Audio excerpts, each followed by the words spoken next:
Chapter 3. The Garbage Offensive.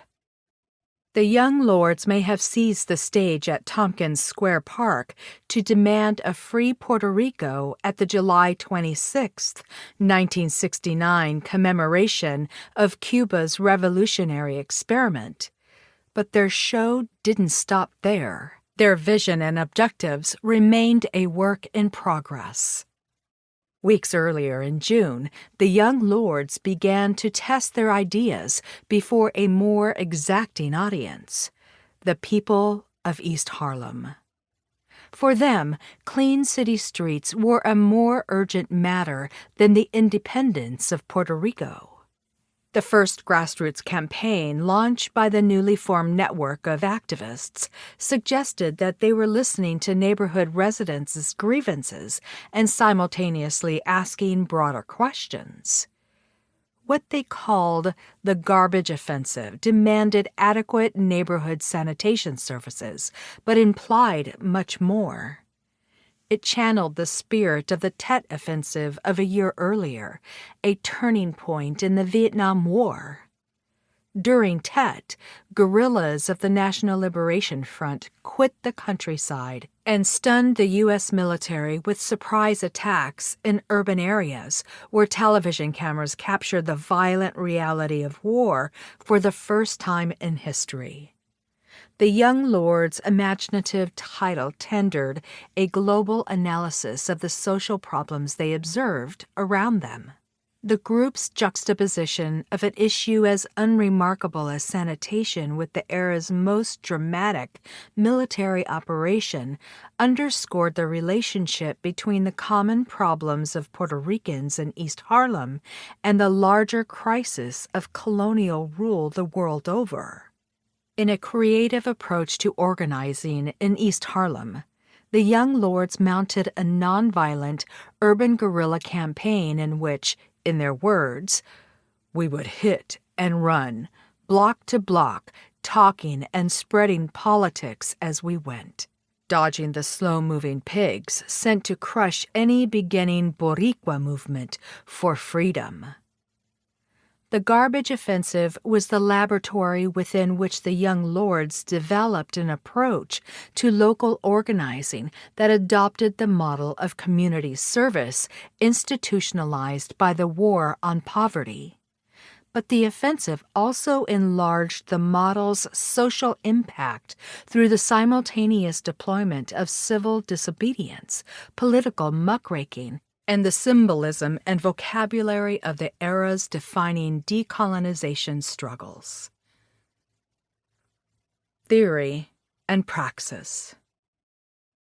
In the weeks before their Tompkins Square Park declaration of existence, the New York young lords grappled with the challenges that have long preoccupied organized radicals: how to recruit others, how to link short-term campaigns for improved social conditions to the ultimate goal of revolution, and how to achieve broader community participation in their initiatives.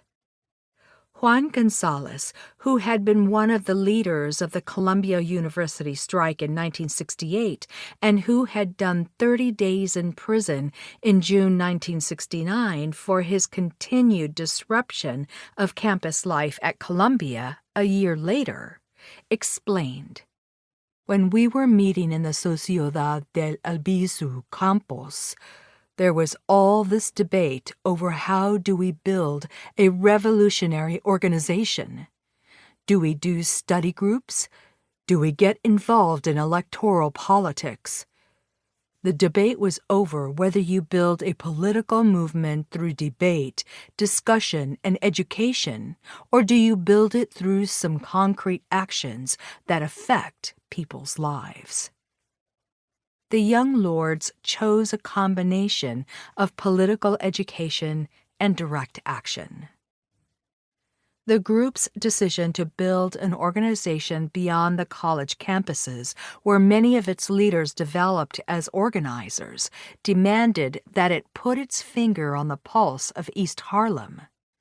Members began by talking with people on street corners, asking how they perceived the problems of the world around them, and listening to their answers, a long-standing tradition carried out by different groups within the U.S. left with varying degrees of success in the 20th century. In an interview with Pacifica Radio in spring 1970, Felipe Luciano, the chairman of the new organization, explained, "Our objective was to find an issue, certain organizing tools that responded to the needs of the people in the streets that we knew. My mother, my uncle, those kinds of people." Of the issues that concerned the community, the most visible was the problem of uncollected garbage.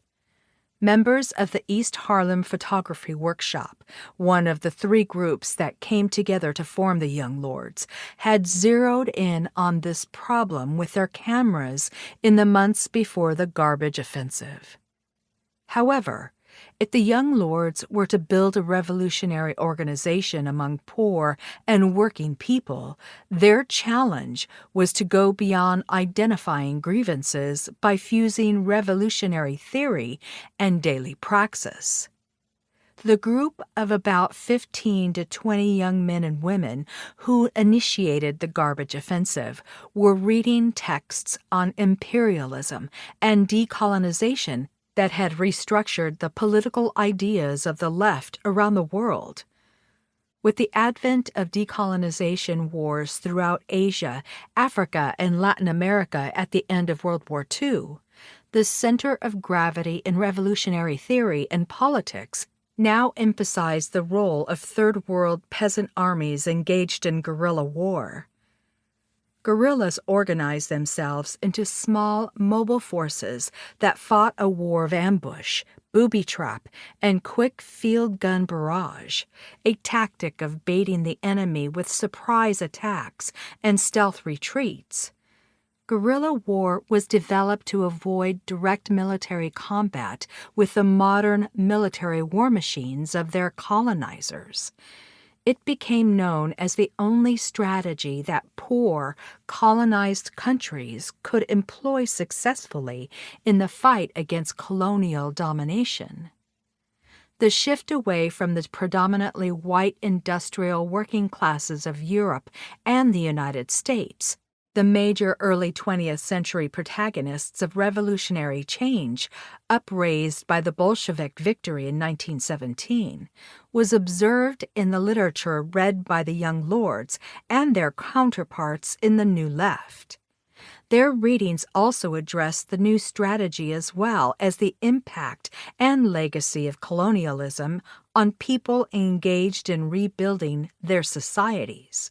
They included Che Guevara's Man and Socialism, Mao Zedong's Little Red Book, General Vo Wen Zap's People's War, People's Army, Juan Angel Cylen's We, the Puerto Rican People, A Story of Oppression and Resistance, Kwame Nkrumah's Neo-Colonialism, The Last Stage of Imperialism, and Frantz Fanon's The Wretched of the Earth.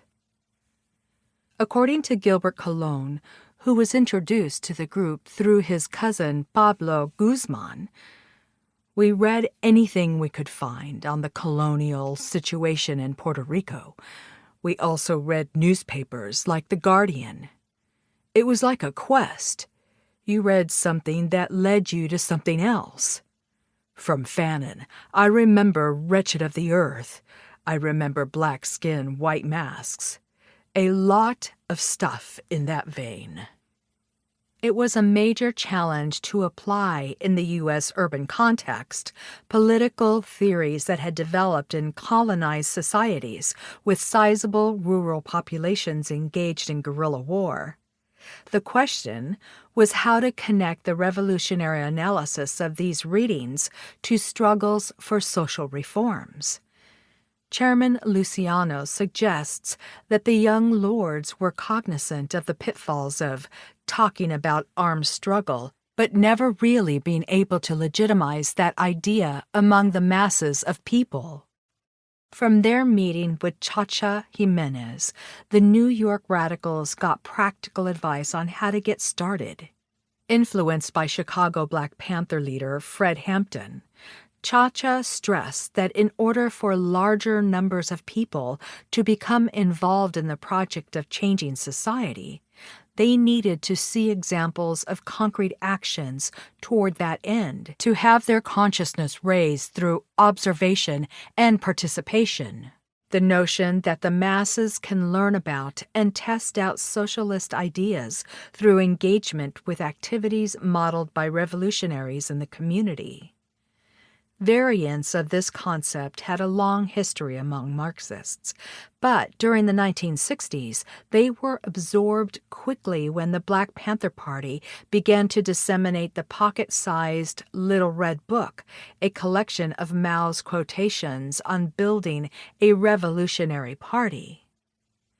Pablo Guzman, the group's Minister of Information, used the analogy of building a house to illustrate Chacha's point, that because small campaigns help awaken a sense of what might be possible, they function as conveyor belts for larger revolutionary ideas.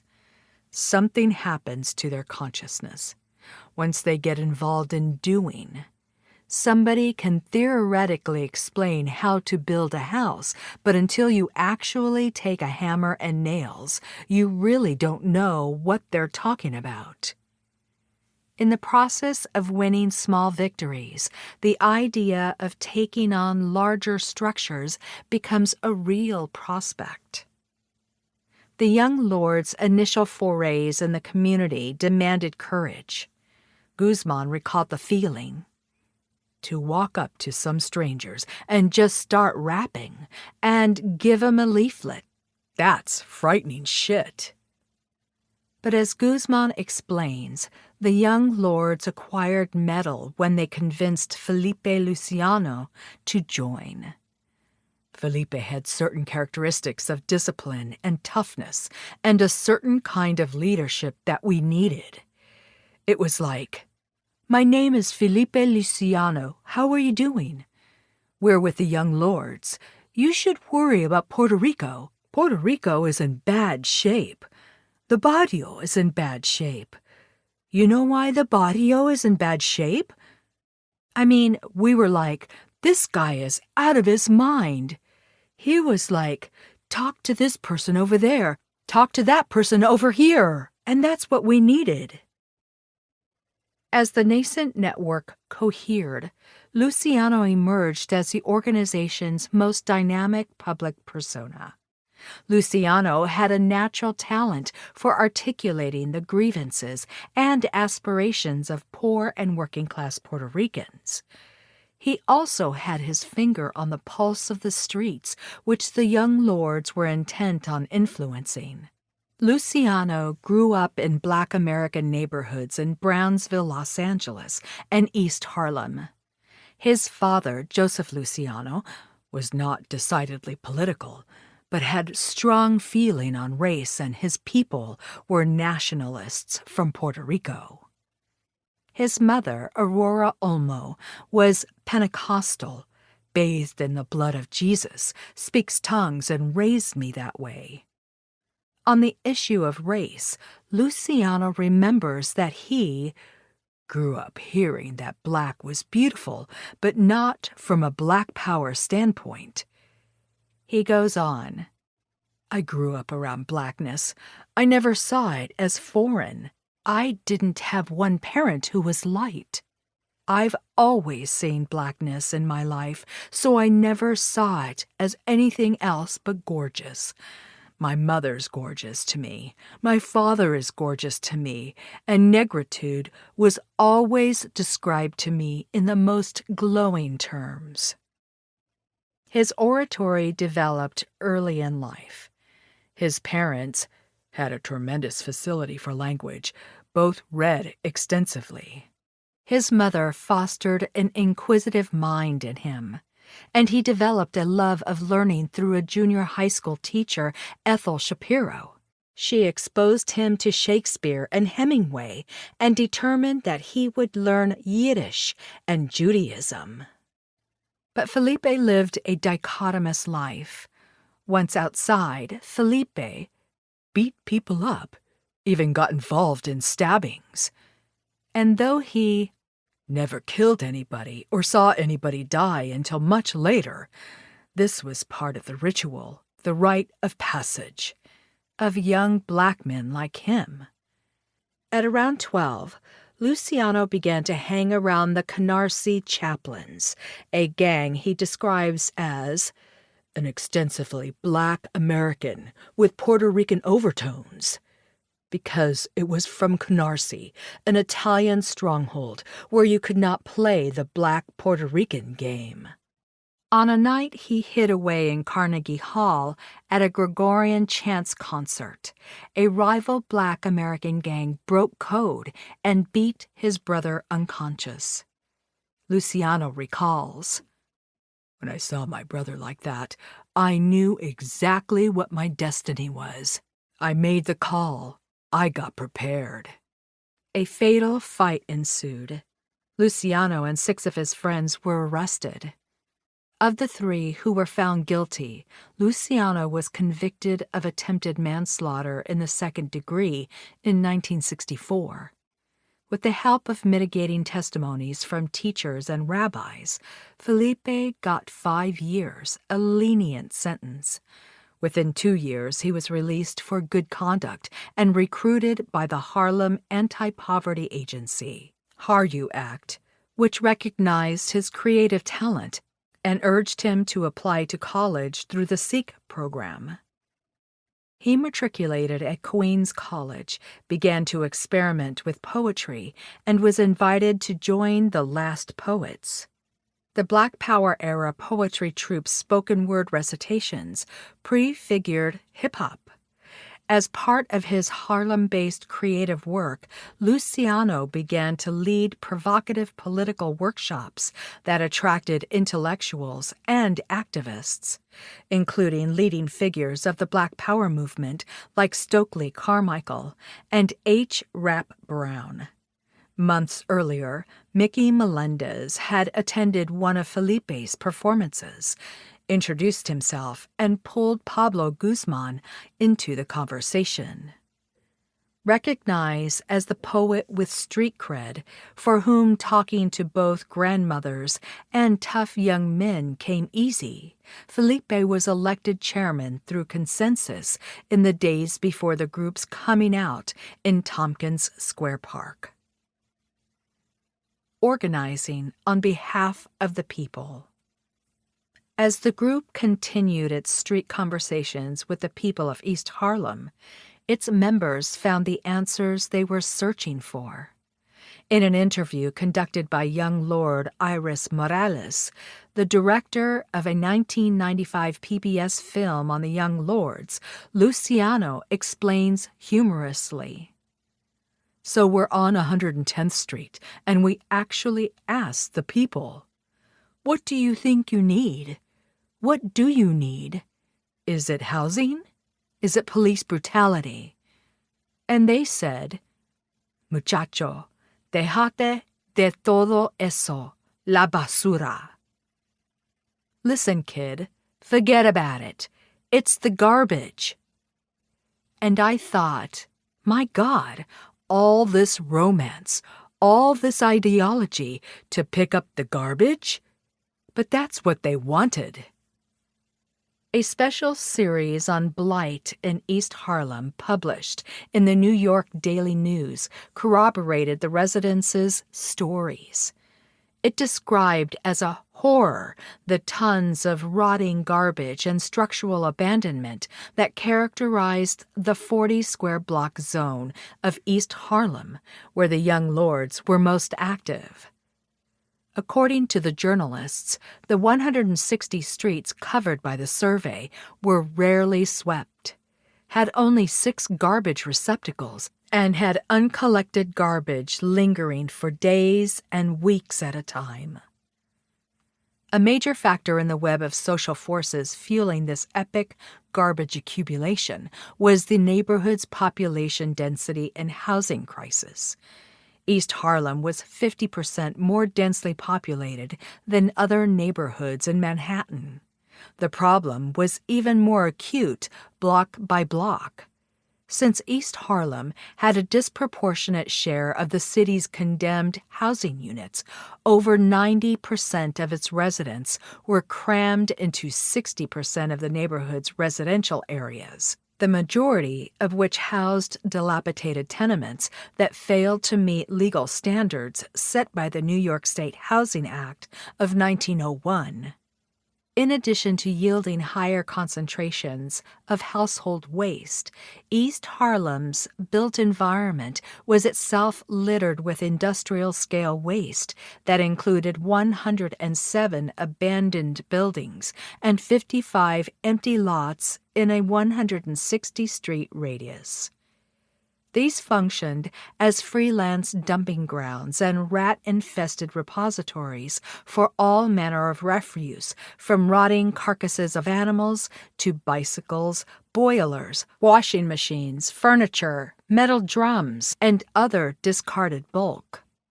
In the East Harlem of the 1960s, it was not uncommon for pedestrian traffic to be obstructed by industrial-scale garbage pouring out of buildings and empty lots with passers-by assailed by fetid odors, especially potent in the summer months. David Perez, a founding member of the Young Lords organization, YLO, who relocated to New York from Chicago, observed years later, "Until I came to New York, I had never seen so much garbage and dirt in the streets. Not that Chicago was a clean place, but the garbage was not, piled up on the front stoop where people sat during the hot weather." New Yorkers had long identified the city's dirty streets and its inadequate sanitation system as a top problem. When the Daily News opened up its phone lines with the promise of forwarding callers' sanitation concerns to the proper city officers, thousands overwhelmed its lines with the same refrain, "It's about time somebody tried to do something about this mess." Before long, a new cast of characters heeded the call. In July 1969, approximately 35 young lords, likely accompanied by a smattering of curious neighbors, walked into the local sanitation depot on 108th Street. They asked if they could register a complaint. They also asked for brooms and garbage bags. Some of those present had probably already heard that the city was distributing a limited number of strong, fire and waterproof green plastic bags, an experiment begun by the mayor's office in partnership with the Ethel Corporation as one of a series of solutions to the scarcity of garbage cans in the city. The young lords claimed they were met with intransigence and racial slurs by the sanitation depot staff who denied them brooms and bags. The group left, likely hurling a few slurs of their own. Chances are the staff dismissed the group as a bunch of neighborhood rabble-rousers. They likely had no idea what the failure to give out a few garbage bags would spawn. Over the course of 3 Sunday mornings, while many East Harlem residents were preparing for church, the young lords, armed with brooms pilfered from the sanitation depot and requested from neighborhood bodegas and supermarkets, swept sections of the neighborhood and piled the refuse on the sidewalk. In an interview with Pacifica Radio, Felipe Luciano described the first stage of the garbage offensive. "Believe it or not, we were like goody-goodies sweeping the streets all day on what we call Junkies Row on 110th Street. But sweeping streets alone was not going to sustain the campaign or its membership for long. In a neighborhood where more than 100,000 densely populated residents were producing garbage around the clock, the efforts of the young lords, like those of Sisyphus, seemed futile, and some within the group held quiet reservations. Carting garbage was a far cry from the work they imagined their self-professed revolutionary organization would be doing. In response to the challenges before them, the Central Committee, the Young Lords' major leadership body, began to meet regularly, sometimes in closed meetings and sometimes with public input, to assess the work of the organization and identify short- and long-term goals.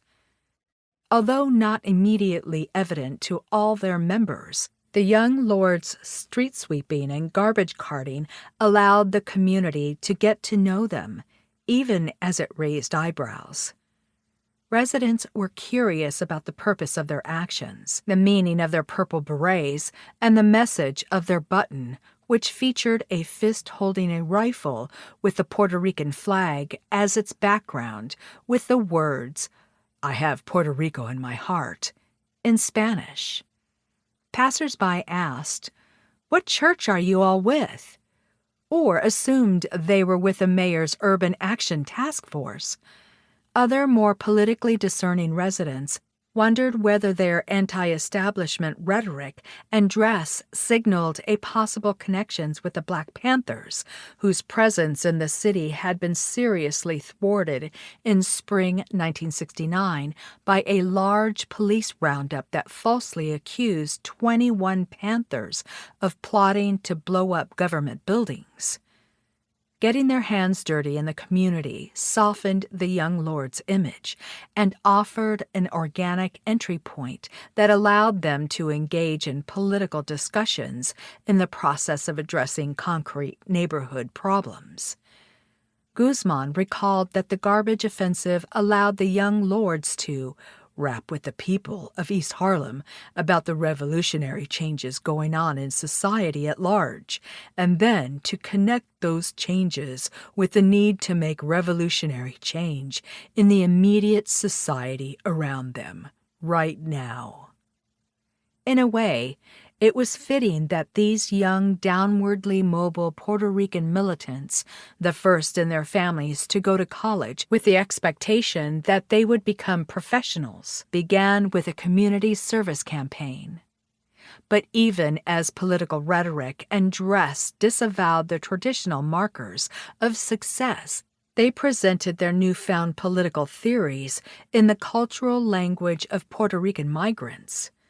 Unlike their white counterparts in the New Left, most members of the Young Lords were deferential to small-town, traditional Puerto Rican values, with their respect for elders and a deep sense of obligation to family and community. This particular feature of the Young Lords' élan charmed community residents and contributed to their success. The experience also proved cathartic for the Young Lords, as Guzman explains. It was like rediscovering where your parents had come from, rediscovering your childhood. As residents got to know them, some participated in their street sweeping activities, and the Young Lords gained members in the ones and twos. Contrary to popular representations of 1960s radicals as one-dimensional, gun-wielding toughs, the Young Lords began to implement the practices and ideas that others in the New Left had made dominant over the course of the 1960s. That political work included both committing zealously to service in poor communities and supporting the idea of armed self-defense against racist violence, especially at the hands of the police. Best exemplified by the Black Panthers' breakfast program for poor children, urban radicals adopted the service model of activism made dominant by anti-poverty programs, which fit with the conception of the revolutionary as a self-sacrificing servant of the people advanced by Mao Zedong and Che Guevara. Because these activities were undertaken as part of a larger political project, their impact was qualitatively enlarged. As hundreds of young people of color, the most stigmatized population in U.S. society, began to join revolutionary organizations inside the world's major power. Their humanistic programs simultaneously subverted their demonization in the mainstream and became a potent symbol of radical resistance the world over. Back in East Harlem, the young lords argued that the absence of routine garbage collection in the city harmed poor people of color disproportionately, and that the particular manifestation of the sanitation crisis in neighborhoods like East Harlem was fueled by racism against Puerto Ricans. Though perhaps abstract to some, their assessment was not off the mark. The changes that gripped northern cities during the post-war period produced greater structural inequality. Industrial decline and the mass exodus of working and middle-class white Americans to the suburbs had eroded New York's tax base dramatically and produced a fiscal crisis. By the late 1960s, New York's disproportionately black and brown residents lived in an urban apartheid beleaguered by chronic unemployment, acute housing shortages, a disfigured physical landscape, impoverished schools, inadequate health and sanitation systems, and greater pollution. The New York City Department of Sanitation's own annual report for 1971 identified 1969, the year that the Young Lords launched their protest, as a particularly bad year for garbage collection, with the department meeting only 77% of its refuse collection schedule on any given day. The refuse and industrial waste that was popping up across the city was that of a society whose capacity for garbage removal had not kept up with consumption patterns. Established in a different epoch, the city's sanitation equipment, administrative infrastructure, and protocols were overwhelmed by the scale of detritus of the new consumer society. For example, the city had not designated rules of disposal for abandoned cars, which often wound up in neighborhoods like East Harlem. These industrial carcasses, stripped of wheels and engines, littered city blocks like giant dead bugs, and lured children and teenagers into dangerous play environments. As the Young Lords campaign picked up steam, its muckraking exposed how the city's extreme neglect produced environmental health hazards that disproportionately harmed poor Puerto Rican and Black American neighborhoods with no resources to hire private garbage carting services. When sanitation workers finally showed up in East Harlem, they dumped half the garbage into trucks and, according to the Young Lords, left the other half strewn in the streets. A practice that residents knew too well, and which the Young Lords attributed to the sanitation department's disdain for the people of East Harlem, or El Barrio, as its Spanish-speaking residents called it. There was likely a lot of truth in this observation. New York's 10,000 sanitation workers were part of an ethnically exclusive, largely Italian-American union.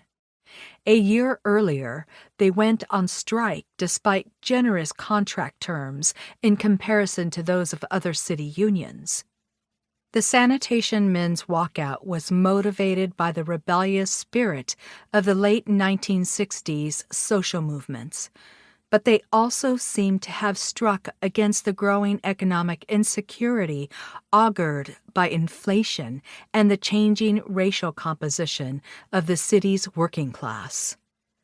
The sanitation workers were angry at the city, angry at the changes in working conditions, angry at the apparent preference shown the minorities.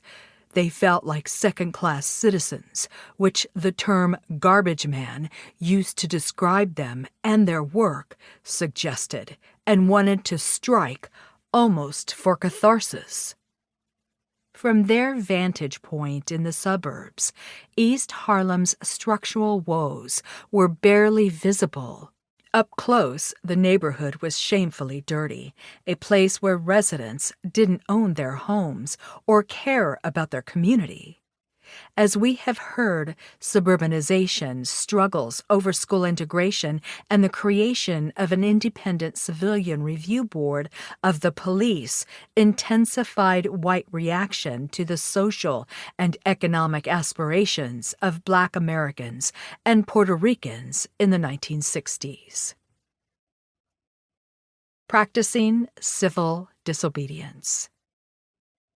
When the Sunday sweeping activities of the young lords failed to elicit the participation of large numbers of people or command the attention of government officials, the YLO decided that more drastic action was necessary. Their leverage would be the rubbish itself, and there was plenty of it to go around. With the garbage they swept up on a Sunday morning in July and the piles that had gone uncollected during the week, the young lords launched the second phase of their campaign. The day after their rally at Tompkins Square Park, on the afternoon of Sunday, July 27, 1969, the young lords dumped garbage in the middle of the street on 3rd Avenue at 110th Street. For good measure, they threw in the old mattresses, armchairs, sofas, and sinks they found in the neighborhood's empty lots. While a group of young lords coordinated the unloading of abandoned furniture and garbage into the middle of the street, other members of the group explained the new direction of their protest to the familiar neighborhood faces that gathered to watch and participate in their audacious and visually captivating protest. The group was transitioning from street sweeping to a form of civil disobedience. The new direction opened up conditions within which residents might take action independently or alongside the young lords, or both. It differed markedly from the initial efforts at organizing on behalf of and in service to the people. The question of whether revolutionary change could be achieved through the self-activity of large numbers of people at the bottom of society, or through the leadership of a politically edified and self-sacrificing minority, had been a long-standing debate over the meaning and conception of socialism. It would remain an ongoing theme throughout the life of the organization. The young lords threw up garbage barricades to disable traffic on 3rd Avenue, a major neighborhood thoroughfare. Chairman Felipe Luciano explains that at different moments, the group's lightning-like guerrilla raids blocked northbound and southbound traffic on Lexington and Madison Avenues, and many times on 1st Avenue and between 111th Street and 109th Street. Initially, they hoped that community residents who had previously seen them sweeping the streets would respond. Indeed, from the start, throngs spontaneously joined in. In an interview from the period, Guzman gives a sense of the numbers of young lords and community residents involved in their first actions. We would have 15 lords in the beginning and about 300 people coming in. The crowds gathering around the dumped garbage soon captured the attention of hundreds of neighborhood residents who observed the mayhem from their windows. The group's objective was to create a crisis that would force the city to respond. When the police arrived at the scene, the young lords, who had meanwhile removed their berets, easily melted into the community, like fish in the sea, avoiding detection. The young lords were applying to an urban landscape methods made famous in Vietnam and elsewhere, where guerrillas seeking decolonization attacked their military targets and sought cover from rural people in the mountains, whom they also hoped to recruit to their nationalist cause. Although the young lords used the metaphor of guerrilla warfare, their organizing efforts had more in common with nonviolent civil disobedience than with armed insurrection. As August wore on, bored kids, angry young men, and even a few frustrated grandmas left their apartments to help the young lords haul the neighborhood's garbage to exactly those spots where it was not supposed to go. By stopping traffic and creating a gathering point for people, the young lords' initiative helped build a sense of community where neighbors could vent and engage in shared activity over a common cause. The young lords led the resulting informal street discussions with humor. Since the Department of Sanitation didn't live up to its name, the young lords renamed it the Department of Garbage. They also linked the problem of sanitation to broader issues. Their sometimes crass political rhetoric was unequivocal about naming the enemy. Our people will never be completely served until the politicians, businessmen, and pig power is crushed, and all power is returned to the people. To the young lords, the indignity of East Harlem's garbage crisis was a disgraceful symbol of the oppression of Puerto Ricans and Black Americans on the mainland and on the island colony. In a press release distributed in one of their later garbage protests, they explained that the problem of sanitation was an extension of many other problems in East Harlem. The average life expectancy of blacks and Puerto Ricans is 7 years less than for whites. The white dropout earns more than the Puerto Rican high school graduate. 25% of all housing in El Barrio is listed as deteriorated or dilapidated. Average income in East Harlem per family is less than $4,000, half that of New York. In these impromptu conversations, more young people asked if they could get with the group, and the young lords gained a few members at a time, as well as dozens of friendly followers. As the protests drew more people, they grew more spectacular. Through word of mouth, the young lords put out a call for a mass action on August 17th.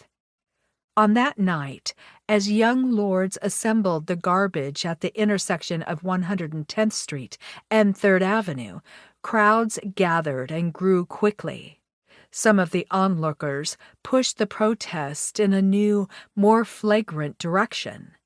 Several men poured gasoline on the refuse heaps and set them aflame. In later recollections, several young lords said that they were not involved in lighting the garbage on fire, but they purposely did not try to stop their neighbors. And when someone planted the Puerto Rican flag atop one of the garbage heaps, the sense of solidarity, pride, and rebellion grew appreciably. These demonstrations had become about much more than garbage. For many residents who participated, they were about sending a message that Puerto Ricans would not be pushed around. They were about taking a stand for Puerto Rican dignity in a mainland ghetto, and for the young lords, they were also about tying this experience of degradation to the experience of racism on the U.S. mainland and to the long-standing history of colonial domination of the island. As seen in the 1967 East Harlem riots, the symbolism of the flag emboldened the protesters. That night, the young lords and their growing number of neighborhood supporters managed to block Madison, Lexington, and 3rd Avenues completely. Uptown and downtown traffic was backed up for 30 blocks. The next day, the New York Times reported that angry residents of a 6-block area of East Harlem staged a 2-hour garbage-throwing melee. 3 abandoned automobiles were overturned and burned, blocking intersections, and mounds of burning garbage were heaped up at corners. The protest quickly escalated into what must have appeared to law enforcement like a riot. Before long, 2 police helicopters hovered in the sky, and heavy police reinforcements were called to the scene. Protests escalated when the police arrested Il Defenso Santiago, a Puerto Rican driver whose car was blocked by the garbage bonfire burning on 111th Street and Lexington Avenue. The New York Times reported that the driver was arrested because he was unlicensed. The movement press, however, later held that he was arrested on suspicion of burglary. The throngs of people who looked on likely read the arrest as a form of police clampdown on the garbage protests through repressive retaliation against an innocent bystander and member of the community. The onlookers retaliated. The growing crowd filled the streets with more trash, cars, old refrigerators, and anything else they could find. In a scene often replayed during the decade's numerous riots, the sanitation workers and firemen who were called to the scene were pelted with bottles. If East Harlem residents hated the Department of Sanitation for making a bigger mess of the garbage, they knew that the fire department was among the most stridently discriminatory institutions nationwide, the epitome of a racially exclusive civil service fraternity. In 1963, out of close to 2,500 firefighters in New York City, only 38 were Black American and only 1 was Puerto Rican. Amid the melee that was set off by Santiago's arrest, the Young Lords organized a march to the 126th Street police station that drew hundreds as rumors spread through the neighborhood about the arrest. Once there, a delegation of residents met with police officials to demand Santiago's release, while others gathered outside chanting, "Viva Puerto Rico! Power to the people, and off the pig!" Santiago was immediately released with a fine. As soon as the crowd set eyes on him walking out of the precinct, it carried him like a trophy all the way back to his car. That same summer, in June alone, the New York Times reported on 2 different incidents in which throngs of Puerto Rican residents in the Bronx stormed police precincts. In both cases, spontaneous marches to the police station began after failed attempts by individual residents or groups of residents to stop a police arrest in progress. Refusing to succumb to what was surely perceived as abuse of authority or racially motivated harassment by the police for minor infractions, angry crowds followed the patrolmen and their prisoner to the station house, where demands for the prisoner's release were accompanied by hurled garbage, bricks and bottles, and the smashing of police car windows. As the Young Lords quickly learned, their project would involve disciplining the volatility of a neighborhood recently consumed by riots. Although the Young Lords tended to celebrate their actions as unique, aggressive interference with police arrests was a common feature of daily life in the late 1960s. These spontaneous expressions of quotidian resistance by people of color had set the stage for the success of the Young Lords' campaigns. The Young Lords' interventions, however, were different. They offered a political platform within which to organize the rebellious spirit of the ghetto beyond isolated outbursts of anger and toward a long-term project for social change fortified by their analysis of the structural roots of poverty, racism, and war. Like Al Gamite, a radical Puerto Rican group that emerged later, the Young Lords reinvigorated the example of militant community organizing established by the Black Panthers.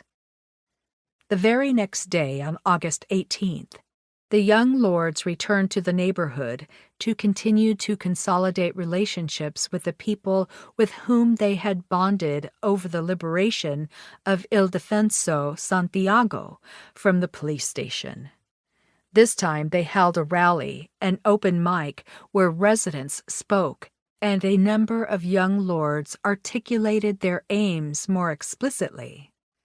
But passions escalated quickly, and the New York Times again reported that residents of the area around Park Avenue and 110th Street joined in the heaping and burning of garbage at several intersections.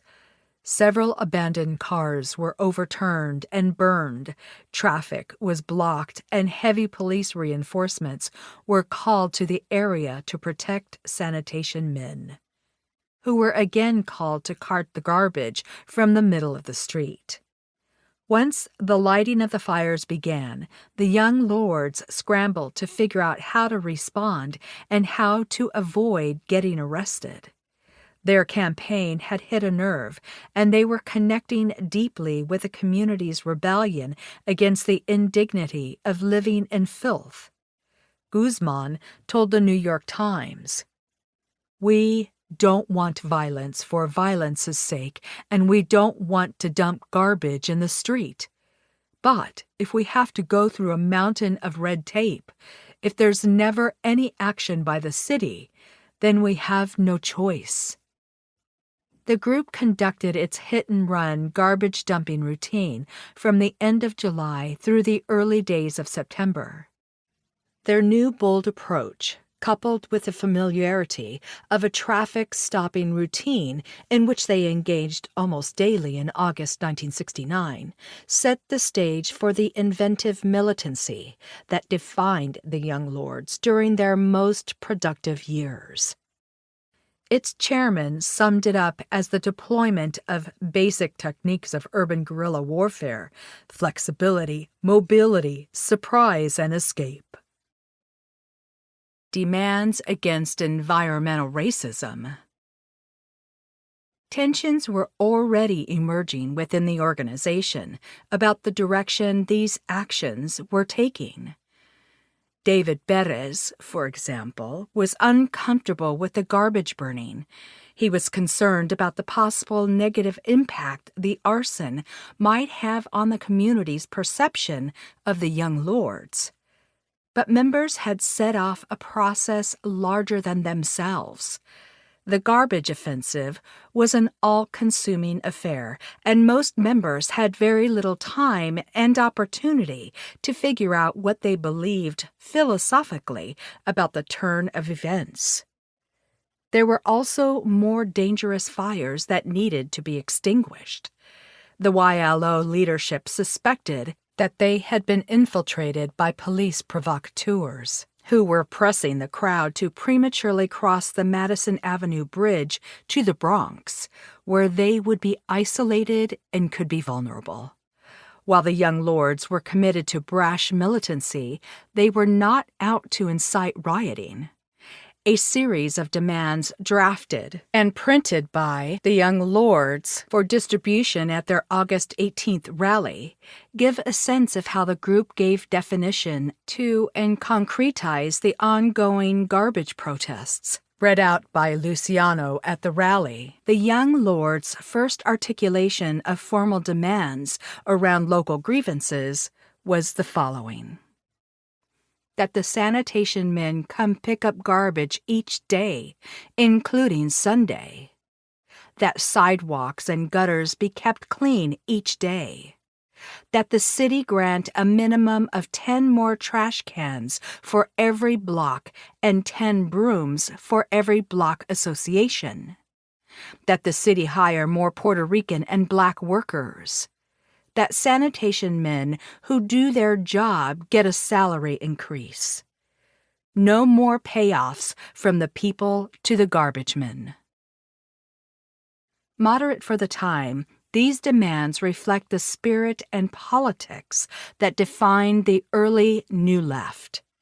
The demand for the distribution of brooms to block associations held a sense that residents themselves retain a stake in the life and cleanliness of their neighborhoods, an echo of various calls of the period to redefine democracy through active involvement of people in the life of their communities, from the War on Poverty's calls for maximum feasible participation and the New Left's participatory democracy to the Black Panther Party's power to the people. The demand for employment of Puerto Rican and Black American workers also carried the spirit of early 1960s battles against job discrimination in New York's building trades. Most impressive was the young lord's demand of a higher wage for sanitation workers, as it reflects an attempt to build solidarity with white workers in spite of what was already known in movement circles, that white workers had mounted resistance to racial integration and the opening up of union jobs to Puerto Ricans and Black Americans. Finally, in a city as densely populated as New York, the group's demand for daily pickup and cleaning by sanitation workers likely made sense to most New Yorkers. But as Sanitation Commissioner Griswold Mueller jokingly remarked a couple of years later, the city's problem with garbage collection was tied to the city's belated turn to technology. The most innovative thing we've done in waste disposal was to substitute an engine for the mule that used to pull the old trash wagon. What went unacknowledged, however, was the disproportionate impact of the sanitation crisis on neighborhoods like East Harlem and its Puerto Rican and Black American residents. The young lords amplified this message. Absent a systematic and scientific approach to garbage collection, communities of color were vulnerable to racist prejudices of individual sanitation workers and to corruption in services delivery, suggested in the young lord's reference to payoffs in the last of their demands. Having $5 or $10 in hand was known as the only sure way to get garbage collected in East Harlem. While the newspapers vaguely acknowledge that underworld forces have long had a foothold in the private garbage carting industry, the young lords were likely the only organizers openly denouncing the notion that public employees should have to be paid twice for doing their job. The young lords insisted that the problem of garbage was much bigger and tied to an urban landscape where powerful interests were responsible for disfiguring neighborhoods like East Harlem. A year later, on the anniversary of their offensive, they explained the following. Our objective was to move on the government for allowing the garbage to pile up in the first place. By questioning this system's basic level of sanitation, our people would then begin to question drug traffic, urban renewal, sterilization, etc., until the whole corrupt machine could be exposed for the greedy monster it is. Writing years later, Guzman explains also that the young lords offered an economic and political analysis of the problem of garbage in East Harlem that illuminated the workings of power and its consequences. To them, the issue was not simply about coffee grounds and discarded milk containers. Garbage is also abandoned automobiles, broken appliances like refrigerators, the squalor that surrounds burned-out buildings and rubble-stone lots, which kids play in because the playgrounds have gone to seed, while rats dance and junkies shoot up. Garbage is refuse dumped into ghetto areas by unscrupulous, often mob-controlled private carting companies who sometimes drop hazardous medical and other industrial wastes while looking for a short-end run. With their assessment of the problem, the young lords were becoming part of a generation of radical activists who erected the analytical building blocks of future movements that would focus on the politics and economics of what has come to be known as environmental racism. The Young Lords organizing shows how working and poor people of color entered the period's preliminary conversations on environmental problems. To them, the environmental crisis was profit-driven.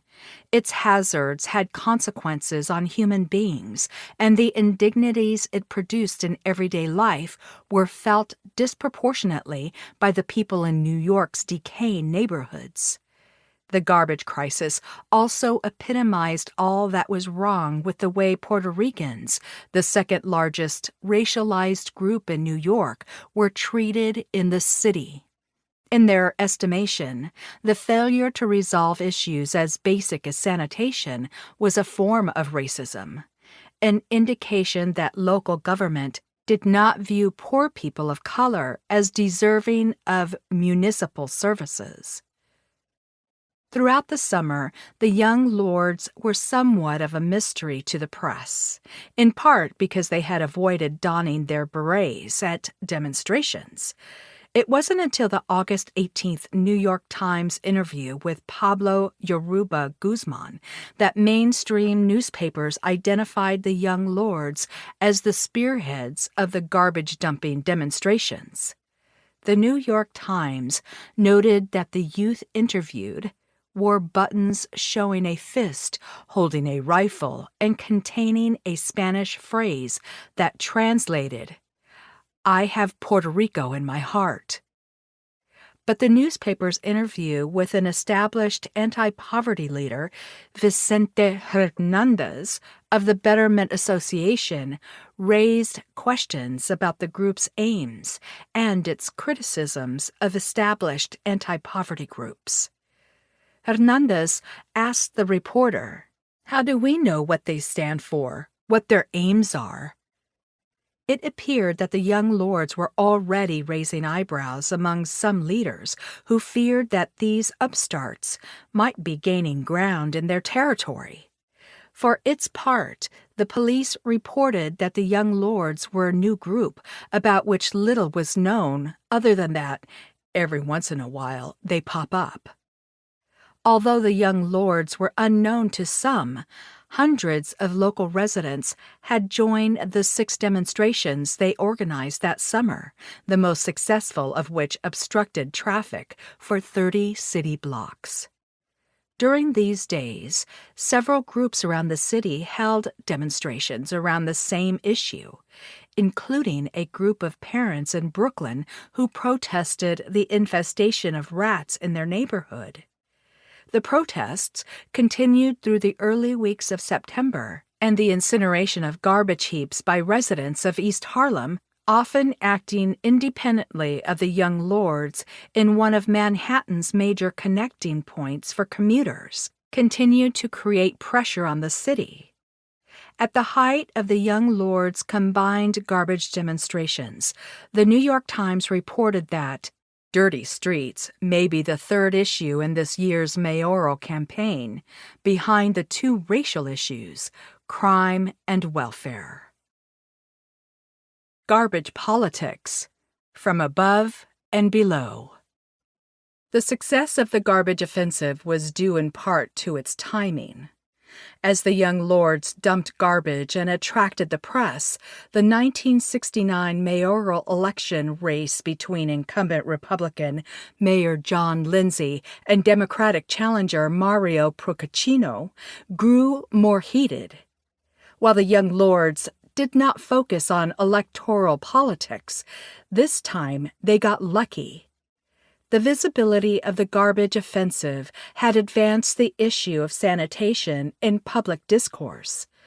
By the end of the summer, as organized pressure mounted, the city's sanitation became a major issue in the run-up to the election in November. Accordingly, the mayoral candidates felt pressured to respond to the problem with concrete solutions to gain votes and support. When Procaccino wrote a position paper on what it would take to keep the city's streets clean, recommending a 1,000-person increase in sanitation personnel, a defensive Lindsay launched a special counter-effort. He called first for 1,100 and later 1,300 sanitation men to work overtime for the 4 Sundays of September to clear lots, remove household bulk, and sweep and wash New York's streets. Just a month earlier, Mayor Lindsay's press releases had been lighthearted and even mocked the seriousness of the garbage protests. One explained that in addition to the garbage, the city had to contend with, among other things, the sudden invasion of caterpillars that have no desire to dine on space-age man, because their appetites are strictly vegetarian. The shift to this Sunday cleanup experiment was swift and had an air of desperation about it, evidence of how quickly the East Harlem protests had amplified a broader grievance in the city and made garbage a matter of legitimate mayoral concern. And following the young lord's successive days of garbage protests in mid-August, the Department of Sanitation conceded to 3 meetings with the Puerto Rican community, where representatives of the young lords presented their demands. The assurance that community concerns would be addressed was delivered without any concrete plans. However, more garbage collection was ordered by the mayor's office. The YLO's tactics of creative disruption generated a fascination with its activism among East Harlem residents and movement activists. Ultimately, the YLO hoped that its actions would give Puerto Ricans confidence in the idea that problems in the community could be successfully addressed through collective militant struggle. In assessing the young lord's work, Chairman Felipe Luciano explained, "The people saw that once they took to the streets to demand the redress of their grievances, they would get an answer to their problems, and the answer was pickup. So it was effective, and it was a victory for us. That was the beginning, the first formal campaign by the Young Lords organization." The day-to-day constancy of the Young Lords' 2-month-long campaign demonstrated to East Harlem residents that they were serious, committed, and dependable. The group thus began to develop bonds of trust, a key ingredient in community organizing. Their defense of Il Defenso Santiago at the police precinct also began to establish the young lords' standing in East Harlem as tough leaders and defenders of the rights of the community. The young lords were naturals in pulling together creative and deep-reaching protests in northern urban centers. They did so at the same time that the effectiveness of protest strategies was being debated, without the young lords' knowledge, in the broader movement. Even Martin Luther King Jr. grappled with the matter, as he explained in 1967. "Marches are unsound for big cities because they are absorbed in the rapid pace of urban life. To have effect, we will have to develop mass-disciplined forces that can remain excited and determined without dramatic conflagrations. To dislocate the functioning of a city without destroying it can be more effective than a riot, because it can be longer lasting. Costly to the society, but not wantonly destructive. We reject both armed insurrection, either for shock value or conquest, along with weak pleas to insensitive government. Mass civil disobedience can use rage as a constructive and creative force. White decision-makers may care little about saving Negroes, but they must care about saving their cities." By blocking traffic with East Harlem's uncollected garbage, the young lords' direct action protests captured the imagination of neighborhood residents, interrupted the operation of one of the city's major transportation arteries, and shamed government officials into action. Garbage dumping demonstrations were not necessarily new in the city. There had been a variety of one-time garbage protests in New York in earlier years, but their effectiveness had been minimal. They were memorable for nearby residents, but then, inevitably, the sanitation trucks came, the dumped garbage was cleaned up, and life continued. In contrast, the sustained nature of the young lord's efforts led to coverage of the garbage dumping protests in a series of New York Times articles, which in turn led the newspaper to identify sanitation as a major issue in the election. The unrelenting dumping protests drew the attention of the mayor's office, which sent its Puerto Rican aide, Arnie Segarra, to meet with the young lords on multiple occasions. Unwilling to be moved out of their path of creative urban disruption, the young lords refused to sit down with Segarra, who they sensed was sent to co-opt their emerging movement. According to one of Lindsay's key aides, Barry Goddard, we were able to keep a connection to other community groups through War on Poverty money. But the young lords were very serious about their militancy and independence. We had to fight to get them to sit down with us. A combination of campaign promises and targeted pressure by muckrakers like the young lords eventually compelled local government to pose systemic solutions to a systemic problem. In consultation with urban policy specialists, the Department of Sanitation launched a more scientific approach to the crisis. It introduced efficiency standards for mechanics, launched the new hoist compactor system of collection, decentralized repair operations, and improved dumping schedules. Garbage trucks were assigned specific dumping schedules twice a day rather than once a day, which reportedly increased the output of garbage dumping from between 6 and 7 tons to 9 tons per day per truck.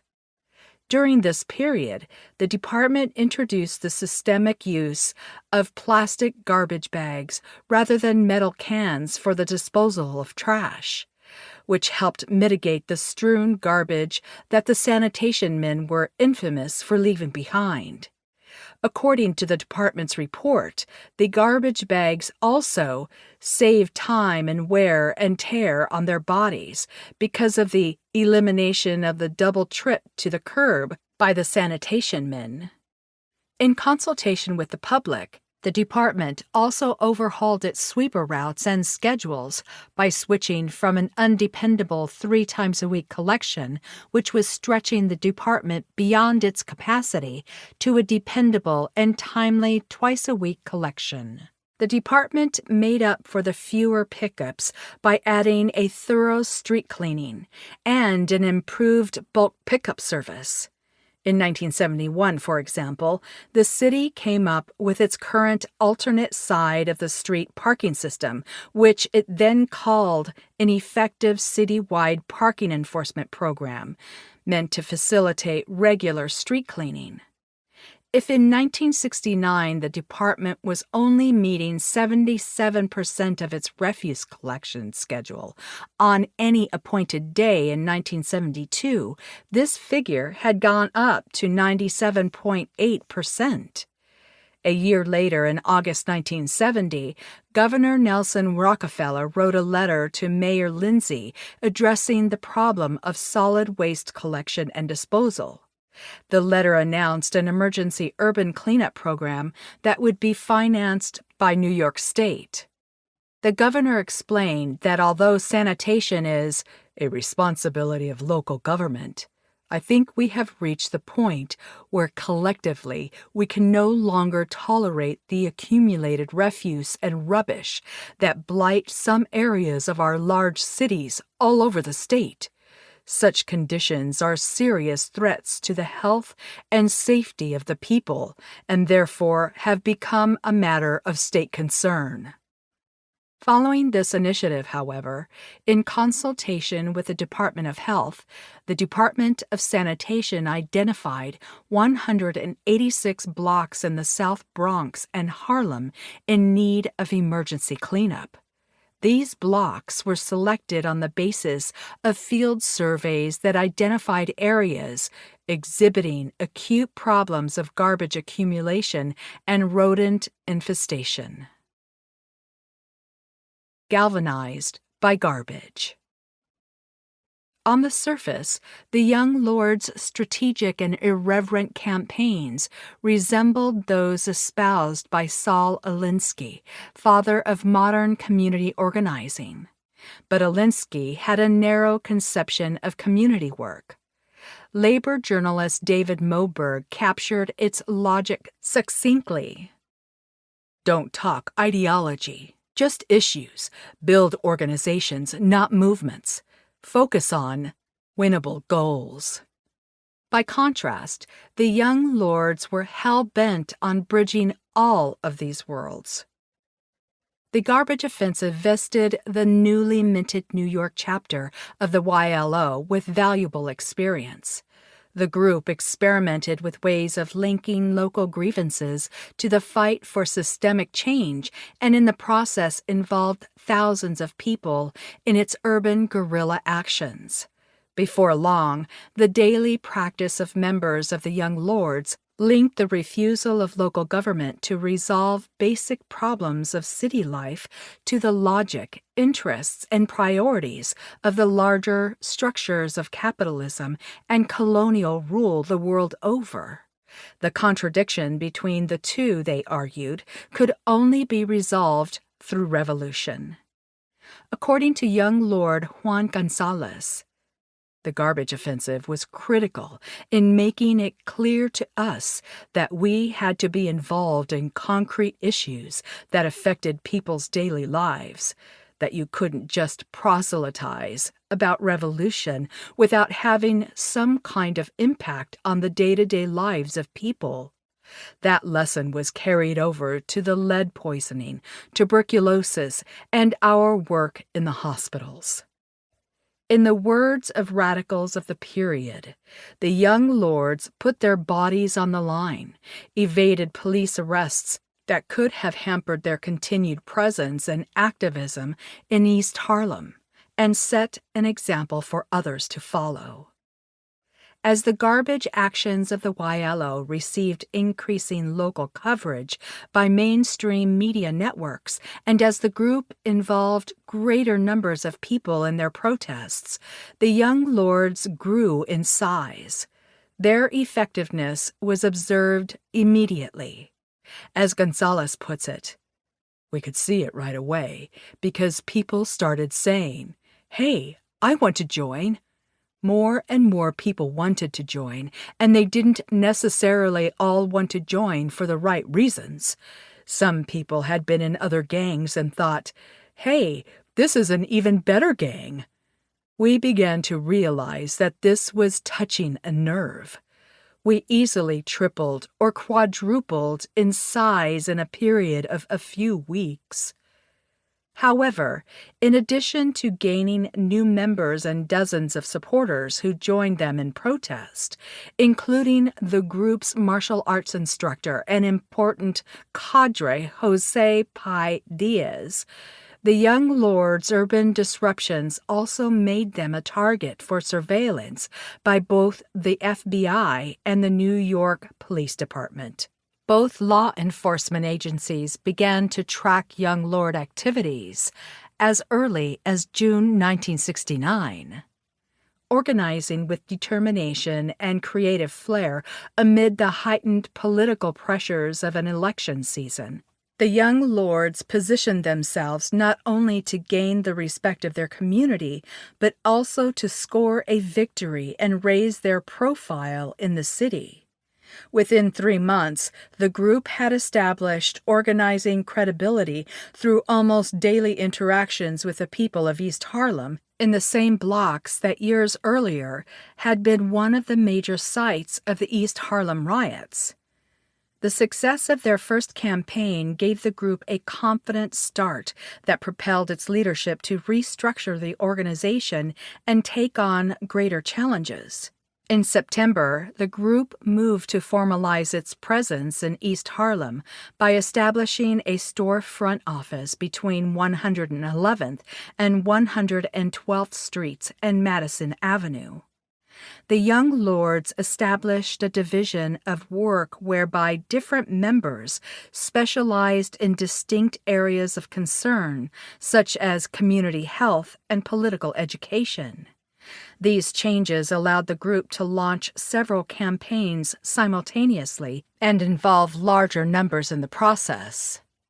The organization's new division of labor also permitted its subgroups to devise campaigns on their own, which facilitated the development of leadership among its membership and let newcomers feel a part of an organization they could help shape.